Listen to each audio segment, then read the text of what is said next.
ഒരു വാട്ട 18 ഡേ നോക്കിയാലോ. രാവിലെ നല്ല റാഗിദോശയും വെള്ളച്ചമ്മന്തിയാണ് കഴിച്ചത്.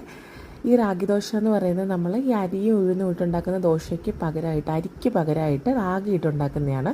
ഭയങ്കര ഹെൽത്തിയാണ്, അതുപോലെ തന്നെ ടേസ്റ്റിയുമാണ്. ഇതും വെള്ളച്ചമ്മന്തിയും കൂടെ കഴിച്ചത്.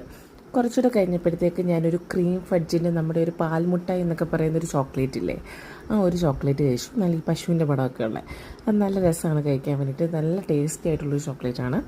അത് കഴിഞ്ഞ് ഉച്ചയൊക്കെ ആയപ്പോഴത്തേക്ക് ഉച്ചയ്ക്ക് നല്ല ബിരിയാണി ആയിരുന്നു. ഈ ബിരിയാണീൻ്റെ റെസിപ്പി ഞാൻ ഓൾറെഡി നമ്മുടെ ചാനലിൽ ഇട്ടിട്ടുണ്ട്. അത് ആവശ്യമുള്ള ആളുകൾ ചാനലിൽ പോയി നോക്കിക്കഴിഞ്ഞാൽ ഇതിൻ്റെ റെസിപ്പി കാണാമേ. ഇതിന് നല്ലൊരു അച്ചാറും പപ്പടവും സലാഡും ഒക്കെ കൂട്ടി നന്നായിട്ട് ആ ബിരിയാണി കഴിച്ചു. വൈകുന്നേരം ആയപ്പോൾ 2 റംബൂട്ടാനാണ് കഴിച്ചത്. ഇപ്പോൾ റംബൂട്ടാൻ്റെ സമയമായതുകൊണ്ട് റംബൂട്ടാൻ അവൈലബിൾ ആയിരുന്നു, അതുകൊണ്ട് അത് കഴിച്ചു. ഇനി വൈകിട്ട് ഞാനൊരു ബിരിയാണിയാണ് കഴിച്ചത്. അതായത് നമ്മുടെ ഉച്ചയ്ക്കത്തെ ബിരിയാണിയുടെ ബാക്കി ഉണ്ടായിരുന്നു, അതൊരു പപ്പടവും കൂട്ടിയിട്ട് കഴിച്ചു.